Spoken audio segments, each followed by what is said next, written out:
নাকি আমি আল্লাহকে না ভুলে তুই সাবিরিনদের খাতার মধ্যে নিজের নামটা উঠায়া দাও।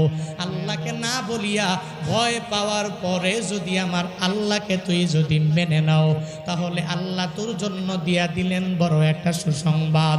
শুধু তাই না, এবার ভয়ের পরে আল্লাহ ক্ষুধার্ত রেখে রেখে তোমাকে আমারে পরীক্ষা করবে।